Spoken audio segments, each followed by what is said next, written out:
Good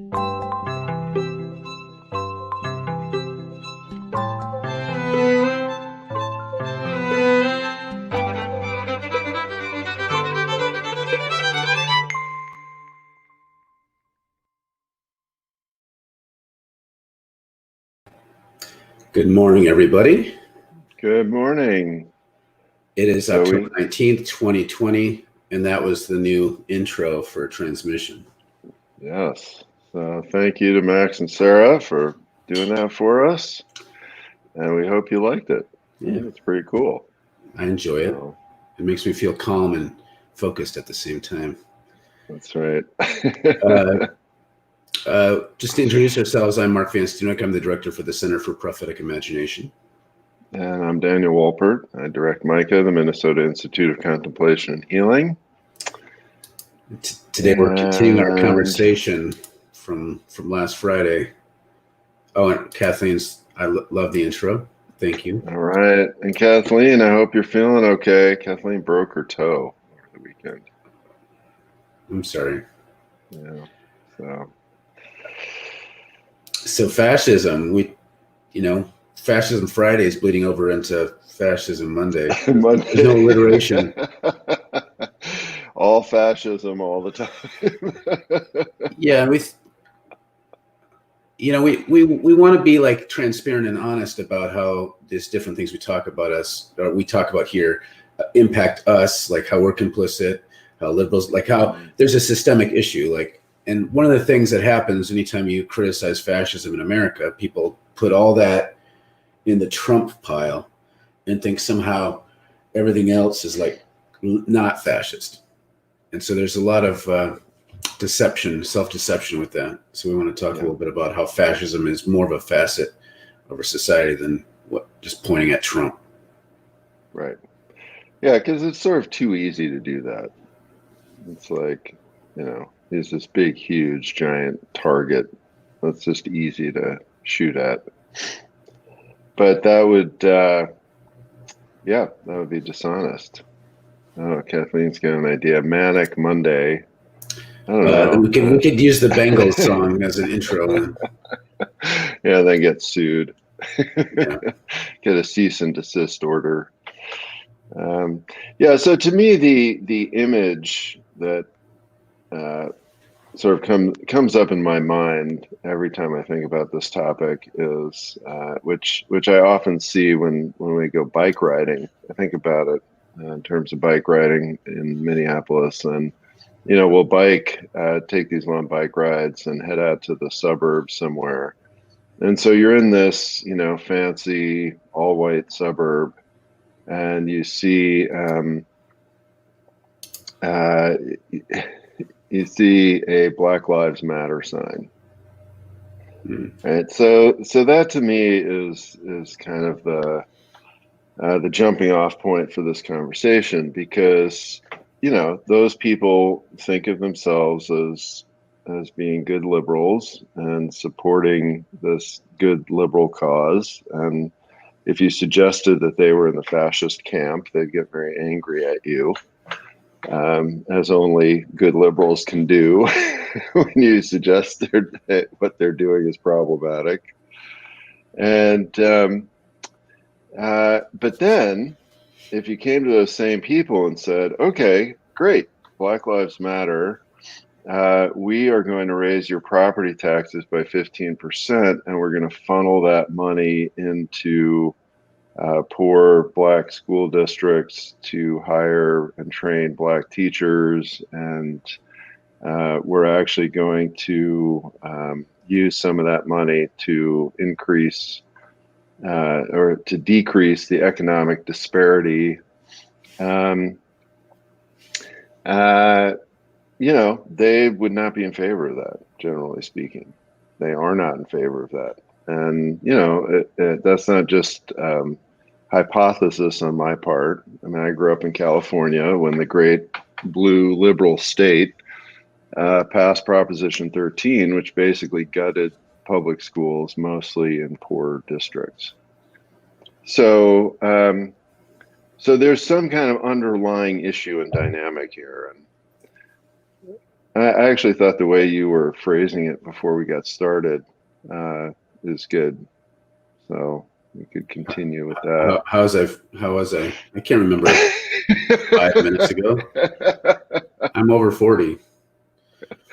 You were talking about that there's two underestimations. Oh yeah, there's like this double whammy, and at some point I need to be more confessional because we dumped on conservatives, we're going to dump on liberals, and I don't want people to think somehow I'm better than all that, even though mostly I am. But just to kind of double down on what liberalism does, there's like a double whammy of self-deception that goes in both directions. The underestimating of fascism in general, saying like, look, America isn't fascist. It only happens when this sort of thing happens. Like when you see Proud Boys, when you see people having Nazi flags. Otherwise, we're a liberal democracy. That's like one self-deception, downplaying fascism. The other one is to overplay fascism, somehow saying, look, if Trump wins, or even if he doesn't, there's going to be a civil war. And basically all hell is going to break loose. And Trump alone is ushering in this fascist thing. And the only fascists in our society are these hyper-reactionaries. Otherwise, and so it's like overplaying what Trump is capable of, that somehow if we don't stop Trump now, we're going to go into Nazism. And if we do, then we're not. Like, so there's this sort of like over and underestimating at the same time. Yeah. All right, we've got a few comments here. Avi just said his name is Daniel Whopper. That's good. Obvious Ellen's kid. No need to throw up every comment from me, friends. I added that one just to be funny. Okay, Greg. So we might throw up at every comment from her, but okay. Pun. Gregory writes, it's Ed Freeman's systems theory notion of failure of nerve writ large. It's a combination of laziness, fear, selfishness, and lack of empathy. I want to know more about this failure of nerve idea, Friedman. Yeah. If you can say more, that'd be helpful for me. Kathleen writes, good liberals constantly tell me they would never live in my neighborhood. I intentionally moved into a diverse neighborhood where we are constantly harassed by the police. Right. Yeah, and Kathleen, I mean, I experienced that when Deborah and I moved to Minneapolis, and we live in this very diverse neighborhood, and lots of my liberal white friends out in the suburbs would be like, "Oh, I would never live there." Some people were like, "I would not come visit you there." Deborah went and volunteered at this clinic nearby. I think I've told this story, and the entire introduction for these white healthcare students was about how dangerous the neighborhood was. And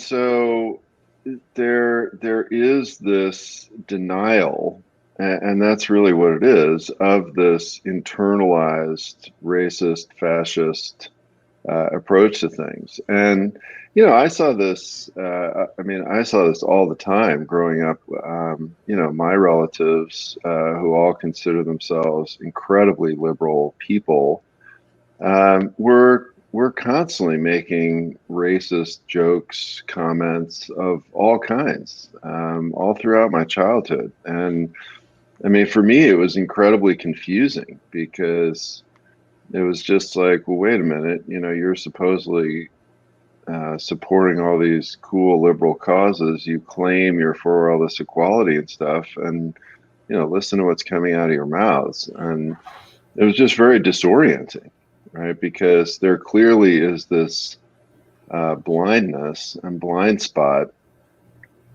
that and it's, I mean, to me, the other thing that I think about is the whole NIMBY phenomenon, right? The not in my backyard.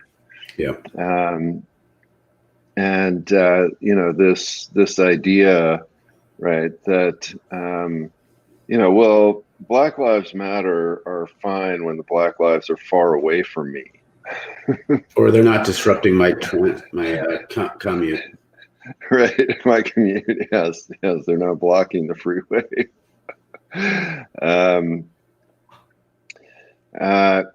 So it's, I mean, I think that this is just incredibly important, because the denial that we're talking about,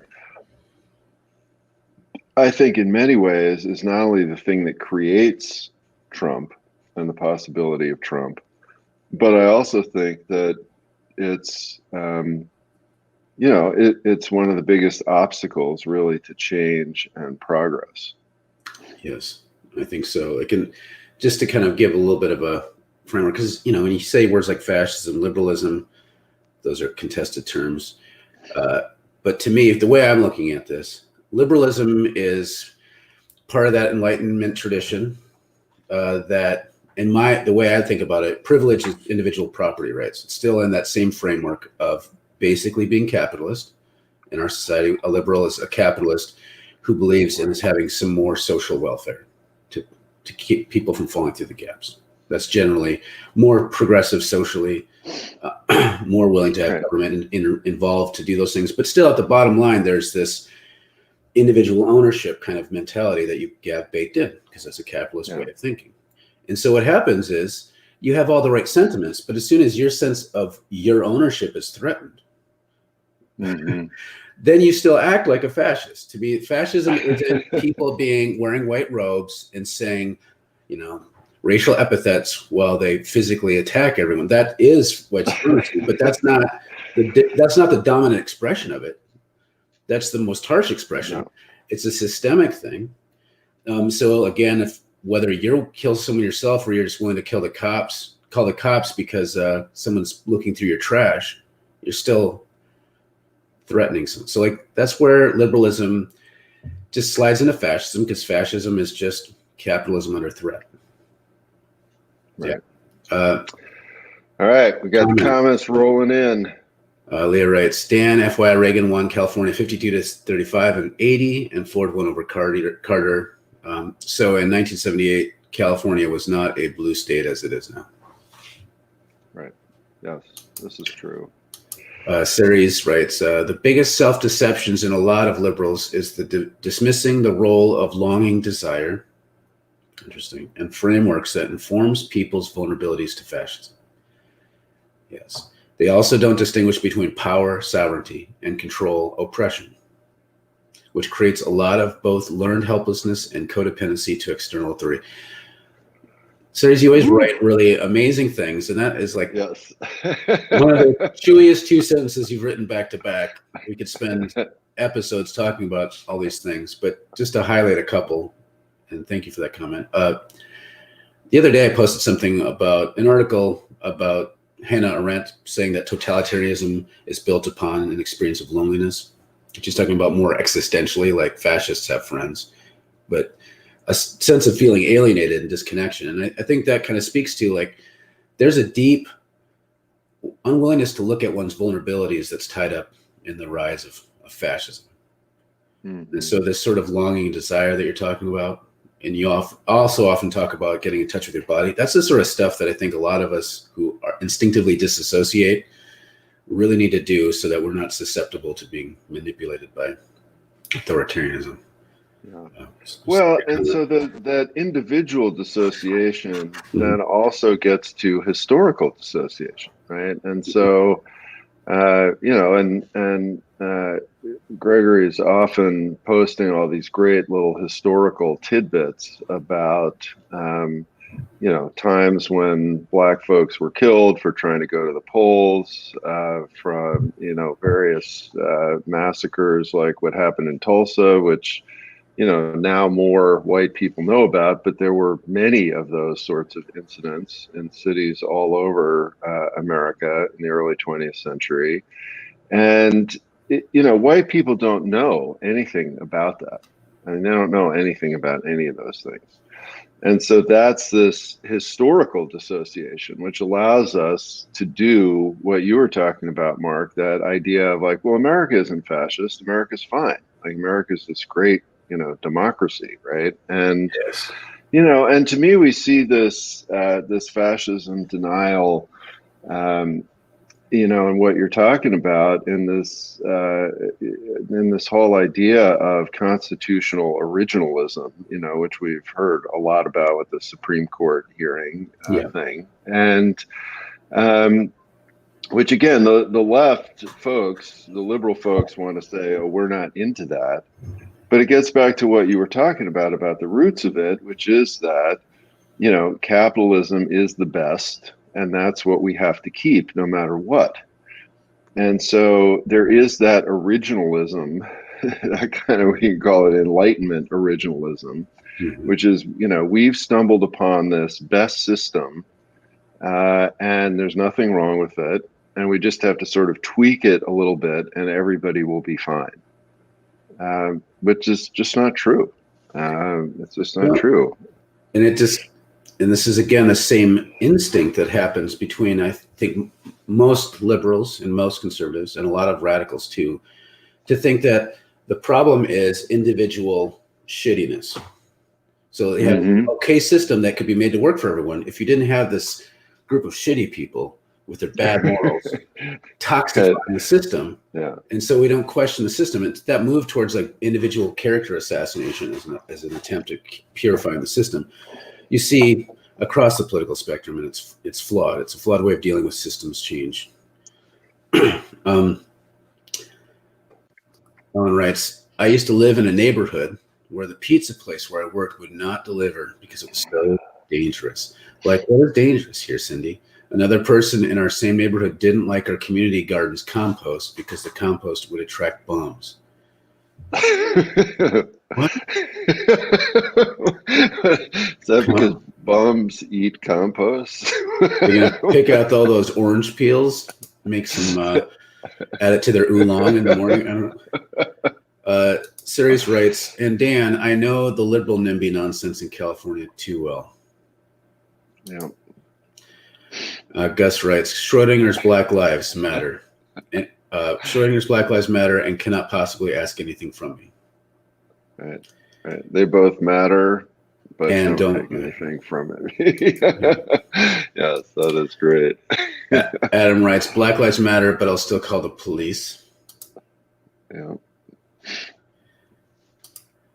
Gregory writes, failure of nerve is when we know what is right, but the inertia of the status quo keeps us bound to what is rather than summoning the energy and resolve to create what should be. It's nice. It's helpful to know. It's kind of like having to have a rocket booster to break the gravitational pull of the Earth to launch the space shuttle. Yeah. Yeah, and this to me gets back to the spiritual practice challenge that we were getting around to on Friday, and that when people talk about spiritual practice being hard, what they're really talking about is that kind of failure of nerve piece. That as your mind and your ego habits start to dissolve, you panic. Your ego freaks out, and you experience this existential angst, and you just want to stop. And that's this kind of spiritual failure of nerve. And all of these habits and defense mechanisms and denial mechanisms and everything like comes to the fore to try to rescue your ego self.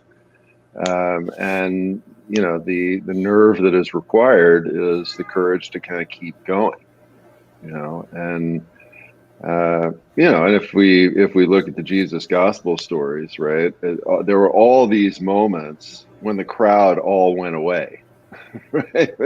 And suddenly Jesus turns around, he's like, wow, where'd everybody go? It's like, well, everybody got scared, like your teachings were too radical, and so everybody left. And that's, in a story form, that same kind of spiritual process. Adam writes, I look around at all of the Black Lives Matter signs, and while it's encouraging, I also wonder to what extent they were put up out of fear of the property damage that was happening during the protests. Yes. Yeah, we definitely saw a lot of that in our neighborhood.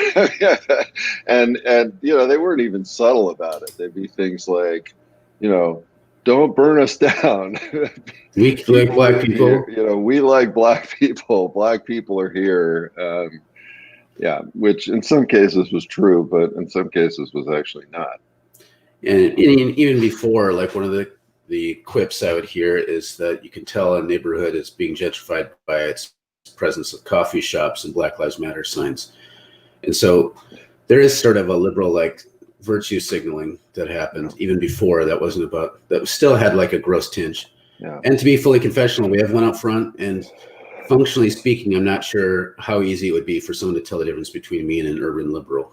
So I'm not being self-congratulatory. Well, and this to me is sort of a perfect example, another perfect example on a very practical level, right? This whole issue of gentrification. I mean, people talk about gentrification as if it's, again, some individual moral failure. Like, this mean person comes in and wants to, fix up their house or, screw over the neighborhood. But the reality is that gentrification is inevitable when you put property in a capitalist system. And so, prices are going to go up. And now you've also got the most regressive kind of taxation tied to property values, which are property taxes. So your property tax is connected to the value of your property. And so those two things right there are going to guarantee that people who are poorer are going to be driven out of the neighborhood. And then furthermore, on top of that, you get the very incredibly racist phenomenon, right? Of that, if let's say you're in an all black or person of color neighborhood, the valuations of those properties tend to be 20 to 30% lower for the exact same property than in a white neighborhood, which then assures that the property taxes in that neighborhood are going to be less, which means that things like schools, funding for all kinds of public services are going to go down. So this entire system is there. It doesn't matter how nice or not nice or liberal or fascist or conservative or whatever you are as an individual. That entire system assures the maintenance of all these sorts of social ills that we're talking about. And so until you address and change that, it doesn't really matter what the individual wants to do or does within the context of that system.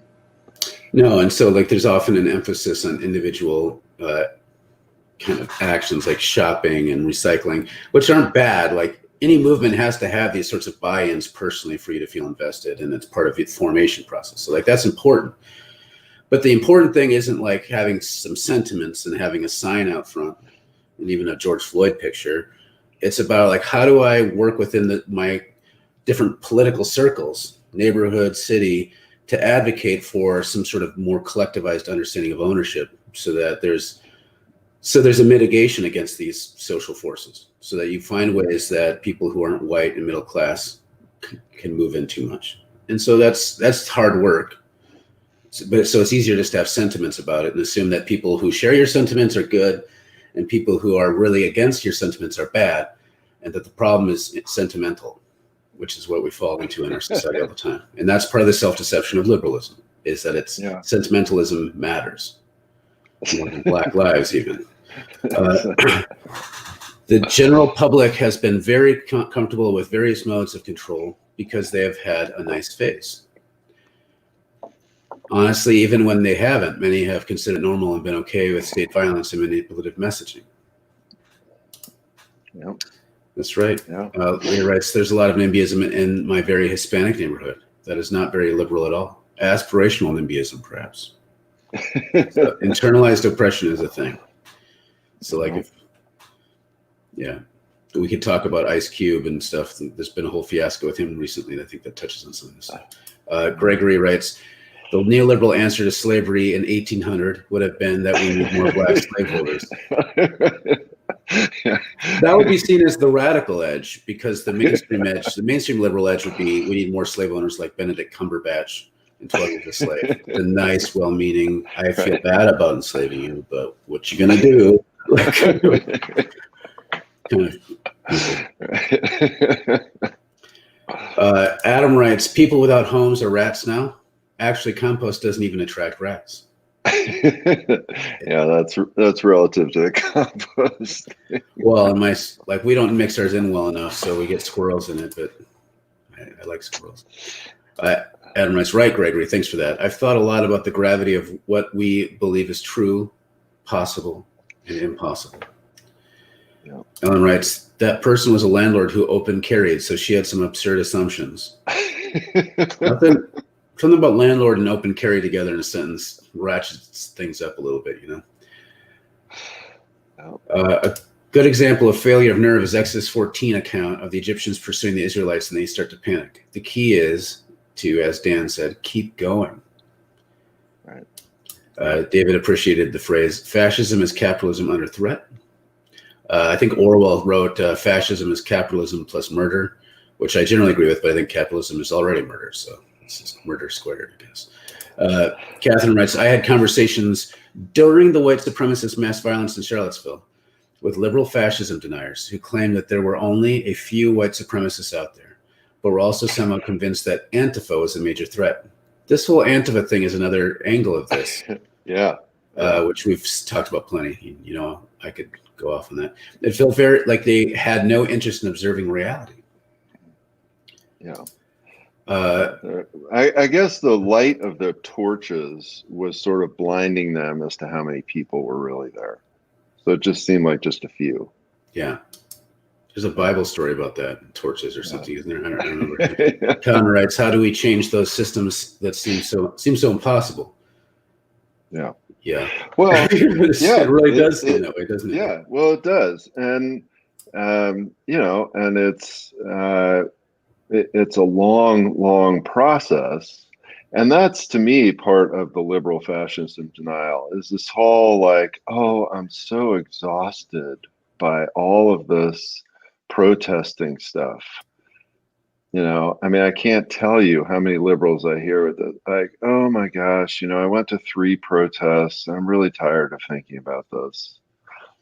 Right. And it's this thing of, okay, well, I did my thing. I've got my sign up. I just want everything to go back to normal. Right. And the whole notion of, I have to spend my whole life working on this. Like, this is my whole life, you know, and as somebody, you know, who's now been doing this for almost 5 decades, I can tell you, like, yeah, there hasn't been a whole lot of progress. But my attitude and approach is, this is my whole life. Like, working on these things is the main thing. And I may never see any change, right? I may never see any significant change. But that doesn't mean I stop working on it and I just say, oh, I'm tired. I just want to forget about it. And so I think that's really the key. And this is very much at the core of spiritual teachings. You will never see enlightenment in your life. You may never see the kingdom of God manifest in your life. That doesn't mean you stop practicing. It just is recognizing that our lifetime is a tiny little blip in the big scheme of things. And that's okay. And that's part of humility, really. This, to me, ties in with the whole conversation we had like 40 episodes ago about polarization. So I hear a lot of it, and this, to me, exposes a liberal mentality generally. And when I see someone talking about polarization a lot, I assume they're a liberal, because the issue is they assume that there wasn't already a polarity. There's already people for and against, like, please pick black people, and that was submerged from the public discourse. When it ruptures into the public discourse, and all of a sudden what was before optional, like extracurricular, caring about justice. If you're white, justice concerns, white middle-class people, justice is an extracurricular activity. You don't have to think about it. When you're forced to think about it, suddenly you're aware of polarities that were there the whole time. And so then you start complaining about polarization, buildings burning, and you'd rather have that go away, and you think that makes things better without ever addressing the underlying cause. And so this is the whole white liberal mentality that, you know, King and a bunch of people have talked about. Yeah. Is the polarity was already there. You're just only noticing now when it inconveniences you, and now you're suddenly tired, so you're going to go back to treating it as extracurricular. Right. Colin writes, any thoughts on the relationship between the erasure of working class history and struggle in the U.S. and our collective proclivity to not deny what's really happening right now? Oh my God, that's like a dissertation question. All right. No, it's a great question. And yeah. what I would say is that it's directly related, right? And that's one of the things that American culture tries to do, right, is to pretend that there are no classes. There's no class distinction in America. We're all the same, right? The billionaire and the person that scrubs toilets, they're the same. There's no difference. There's no class distinction. Bernie Sanders has a couple $1 million in the bank. That's no different from, what's his name? I'm blanking on the New York guy who's the super billionaire that ran for office for a few minutes. I'm blanking too, thankfully. Yeah. There's no difference between those guys. And that denial is exactly a part of this. Very, very similar. It's a big reason why I think people in the United States are uniquely conditioned among other similar nations to not have systems analysis. It's because we don't have a way of thinking about society at a structural level. We don't talk about it that way. We talk about things almost exclusively in terms of how individuals successfully or unsuccessfully engage within a system. Anytime you hear conversations about millennials versus boomers and wealth shift, this stuff comes forward like crazy. Scott writes, strategic question for denial. What doesn't complement denial? I'm not sure we're getting like, how do we counteract denial? Is that? Yeah. Is that, maybe you could say more. Yeah. No. Catherine writes, meanwhile, anti-fascist individuals were saving some of my clergy friends' lives from actual crowds of Nazis with bats and guns. I don't see any difference. Yes. Yeah. Good point. Don't get us going on Antifa, especially when we're 2 minutes over time. Yeah. Jen writes, regarding Sharon D. Welsh's A Feminist Ethic of Risk, which is incredible, where she discusses failure of nerve as overwhelm for the middle class in particular of comprehending the big picture. As Daniel said, this complexity has resulted in a failure of nerve. Yeah. Thank you. Great. Another good book to read. Buffalo Bill's dad was part of founding Kansas. Missouri people hated them, saying Kansasians, or Kansians, what do you call someone from Kansas? Were abolitionists. Reason? They didn't want any black people in Kansas at all. Oh my God. Yeah. Well, Oregon was the same thing. Wow. Adam writes, it's wild how much we've embraced the corporatization of everything, government, education, etc., which only tightens fascism's grip. Talking about potential presidents as having experience in the private sector, no one challenged that when media sources normalized that around 10 years ago or whatever. At least to me, that seemed like something new at the time. It was appalling. Right. Yeah. I mean, this is where if you don't look at and question capitalism and you assume that that's fine, you're going to really get into a lot of trouble because, we've seen this. The corporation just looks for the next place to gobble up. And in our society, the next place for it to gobble up was the public sector.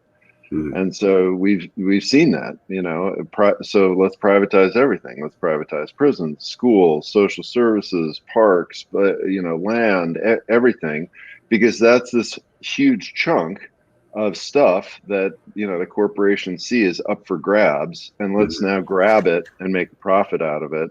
And of course, what that means is that all of those things are going to get worse. Yeah. Bloomberg is the New York guy. Yes, Bloomberg, right. Patricia writes, denial or ignorance? And Adam adds, it's a thin line between willful ignorance and denial. Yeah, well, see, what I would say is that the denial is the psychological process that promotes ignorance. So that, if you just don't see something, then you are ignorant of it.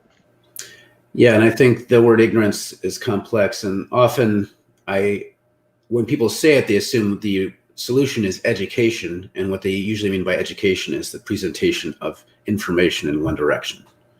Right. And so when Which people assume denial is expert at so ninjaing. it's not a lack of present information or possibilities, although that is a part of it. Like if you don't know about the alternatives, you don't know about the alternatives. That's true. Mm-hmm.